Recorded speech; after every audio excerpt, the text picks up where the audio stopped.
Bismillah, Assalamu alaikum. In today's video, I'll be basically giving an argument for Salafiyyah being misguided. This argument is from the Hadith of the Mujadids.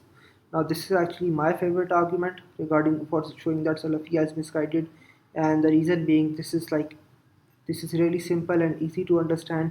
And if it was false, we could easily know it, but it's not, and that's also clearly known, evidently known. So let's get started on the argument.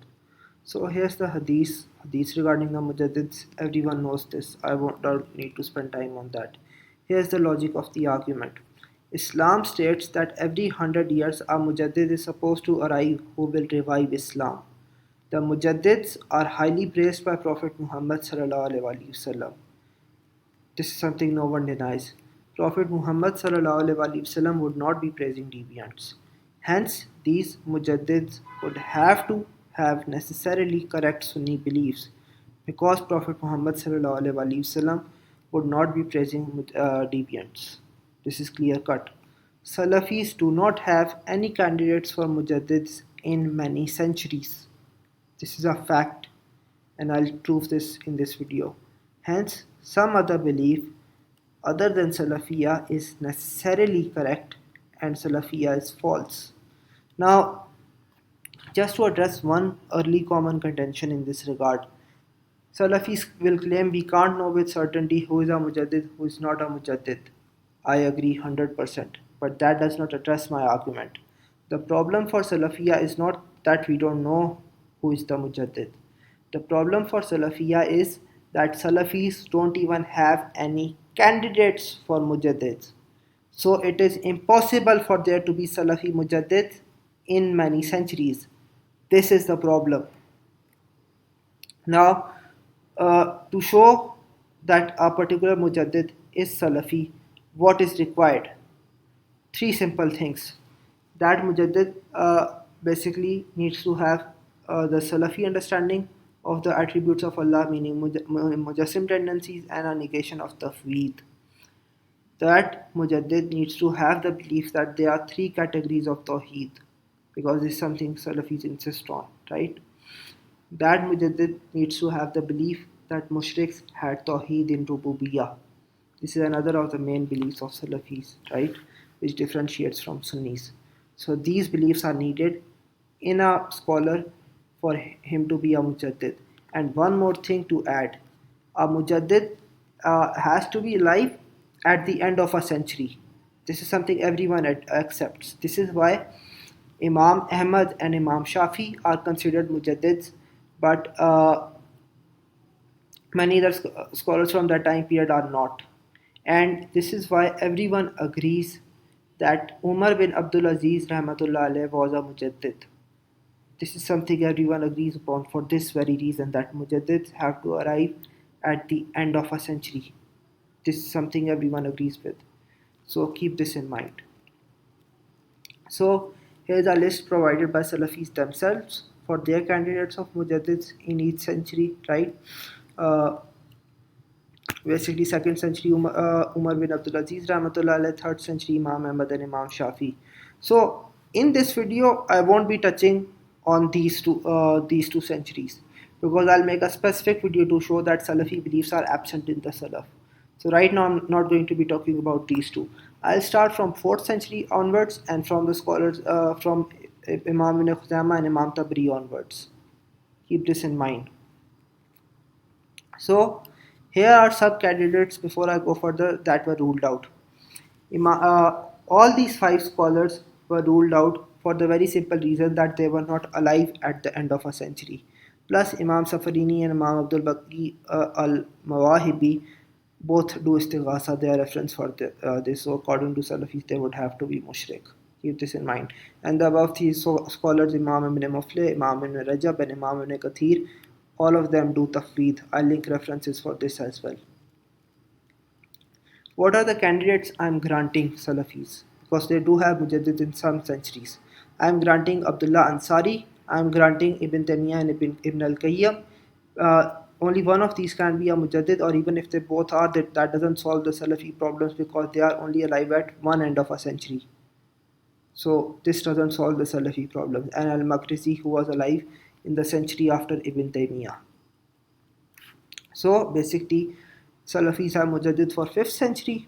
They have a possible candidate for 6th century. I'll get into that later. Why? And they have candidates in 8th and 9th century. Ibn Taymiyyah / Ibn Qayyim for the 8th century, and for 9th century Al-Makrizi. Keep this in mind. So for the rest of the time, Salafis don't have candidates for Mujaddid. Let's start with the 4th century now. Imam Tabri and Imam Ibn Khuzaymah. Let's start with Imam Tabri. Now, Imam Tabri does divide Tawheed into categories, but his support for Salafiyyah ends there. Why? Imam Tabri says in his tafsir of Surah 17, Ayat 57, that mushriks took lords beside Allah. If they are doing lords beside Allah, they cannot possibly have Tawheed in Rububiyyah because they are mushriks in Rububiyyah. So this refutes the Salafi belief. Imam Tabri says in his tafsir of Surah 5, Ayat 120 that Allah is not in a place. He says this in his Tariq that locations do not contain him. So he clearly does not have Salafi beliefs. He cannot be a Salafi candidate for Mujaddid. Let's move to Imam Ibn Khuzaymah rahmatullah alayh. Now, he was clearly critical of Asharis and had a trouble phase. But just because someone is critical of Asharis, that does not mean they have Mujassim tendencies. Why? Because Imam Ibn Qudama rahmatullah alayh, a major Hanbali scholar, is also critical of Asharis. But he is a Mufawwid. Even Salafis like Ibn Uthaymeen agree with this point, that he was a Mufawwid. So this doesn't help Salafis. Moreover, as far as Imam Ibn Qudama is concerned, his famous students like Imam Ibn Hibban and Al-Saluki were Asharis. In fact, Al-Saluki directly studied from Imam Ashari. But if that's not enough, and actually I can understand why that would be not enough for some reason, there's an even bigger problem for Salafis. Imam Bayhaqi narrates that Imam Ibn Khuzaymah repented from his beliefs and returned to Tawheed. And I think I will link the reference for this. Now, do we have reasons to trust this? Yes, firstly, Imam Bayhaqi is an honest and reliable scholar. But if Salafis don't want to accept that, the book of Al-Hakari on Aqidah of Imam Shafi, this is a book that is accepted by Salafis, and Salafis respect this scholar. This book mentions that Ibn Khuzaymah prohibited talking about names and attributes of Allah entirely and called it a bid'ah. So this also indicates that what Imam Bayhaqi said is correct, that Imam Ibn Khuzaymah returned to Tawheed. Now, in the century after that, they do have Abdullah Ansari. So we are skipping a century now. In the 5th century, they try to claim Sheikh Abdul Qadir Jilani as a Mujaddid. Here's why this does not work. This is a reference from him. Again, I'll link all the references in the video description, so you don't have to take my word on any of this. And the discussion about the attributes is just as Imam Sufyan ibn Unayna rahmatullah alayh said. It is just as Allah exalted be, he described himself in his book. So its commentary is its recitation, and there is no commentary for it besides that. So we are not responsible for anything besides that, as the matter belongs to the unseen and there is no way for the intellect to reach that. The tafweed is clear for this, and I like other references in this regard as well. Now, I did say that 5th century they have a possible candidate, 6th century they have a possible candidate, right? Here's why. Although we can show easily Sheikh Abdul Qadir Jilani rahmatullah alayhi did tafweed, I don't have any references for Ismail al-Isbahani. I don't know his positions for this video. I can even grant that, because I already have way too many scholars for my argument in this regard, right? So they can have a possible candidate, although I'm not sure of his beliefs, Ismail al-Isbahani. Let's move to the next century now. This is the century, the supposed Mujaddid for Salafis in this century is Imam Abdul Ghani al-Maqdisi. He does tafweed, so he cannot be a candidate for Mujaddid for Salafiyyah. And this is obvious from this reference. So it is compulsory to have Iman in it, show submission to it, abandon seeking to reject it, passing it by without any how, without any likeness, and without interpretation, meaning la mana, without meaning. So he's clearly doing tafweed and seeking to glorify him by negating the existence of things such as descent done by him.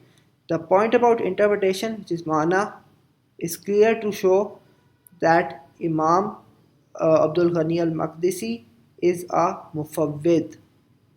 So again, he cannot be a Salafi candidate for Mujadid necessarily. Now, after him, by the way, in the same century that Imam Abdul Ghani al-Maqdisi is a candidate for Mujaddid, Imam Ibn Qudama is also a candidate, but Salafis won't use him for the simple reason that he did tafweed and he does istighasa. So if he's a Mujaddid, Salafiyya is dead. In the 8th century, Salafis have Ibn Taymiyyah and Ibn Qayyim as candidates for Mujaddid. Uh, Obviously, in the next century, they have Al-Maqdisi. So in these two centuries, they are covered. Let's move to the 10th century. Why is Ibn al-Mabrid not not a candidate for a Salafi Mujaddid in that century? Well, he does istighasa. I have a reference for him where he clearly quotes someone doing istighasa and basically he's permitting it, he's allowing it. That is shirk according to Salafis. If he's a Mujaddid, Salafiyyah is dead. So Salafis don't have any candidates in this century. What about the century after that? Imam Mari al-Karmi rahmatullah alayh. Salafis try to claim he's a candidate for a Mujaddid, but here's a clear-cut reference for him. He does tafweed.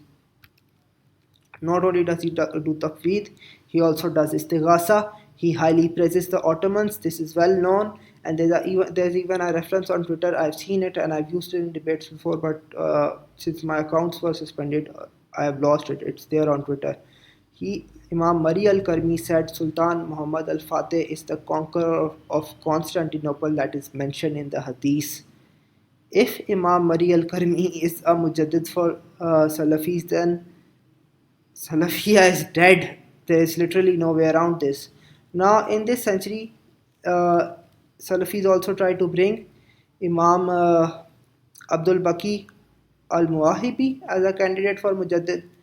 He's not a candidate for Mujadids because he wasn't born at the right time, right? He's not alive at the end of a century, plus he does istighasa. So he cannot possibly be a candidate for Mujadid. Let's move to the century after that. In this century, Salafis will basically post two candidates, Imam Safarini, Imam Shah Waliullah, Rahmatullah alayhima. Now, why does this not help Salafis? Let's deal with first Imam Safarini. He does istighasa and Ibn Uthaymeen called him a mushrik for this, firstly. But secondly, he's not even alive at the end of a century, so he's ruled out in principle. What about Imam Shah Waliullah Rahmatullah alayh? He's alive at the right time, that's not the issue. But there are other major issues with Imam Shah Waliullah Rahmatullah alayh. He does istighasa, which is shirk according to Salafis. He has an ijaza in Nadi Ali, which is shirk according to Salafis. He did not have mujassim tendencies, so he cannot possibly be a candidate for Salafis. Now, you don't need to take my word on any of this, and you don't need to think that these are isolated references, because I have references from dozens and dozens of Hanbali ulama who are doing tafweed, and these references go all the way back to Imam Ahmad to the present day. So you cannot claim that basically the Hanabila in general have had mujassim tendencies. And I'll link these references in the video description. Moreover, to prove further my point further, Ibn Taymiyyah himself mentions that his beliefs are different from the Hanabila of his time and Hanabila before him. How do we know this? This reference is from Majmu'at al-Fatawa. The reference is given.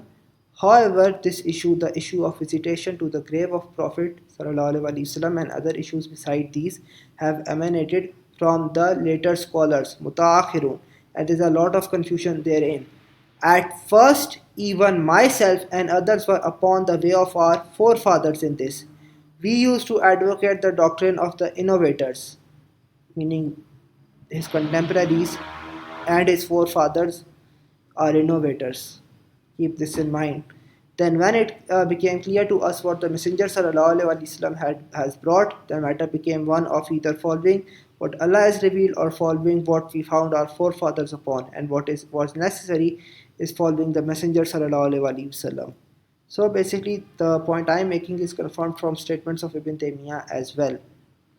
What about statements Ibn Abdul Wahhab. This clown, to be honest, he is a clown. He says that I did know, I did not know the meaning of La ilaha illallah, nor did I know the religion of Islam prior to this blessing which Allah has graciously bestowed. It was the exact same thing with my teachers. None of them had any such knowledge. Again, this is clear the beliefs of Hanabila were different from the beliefs of Ibn Abdul Wahhab. There's simply no way around this.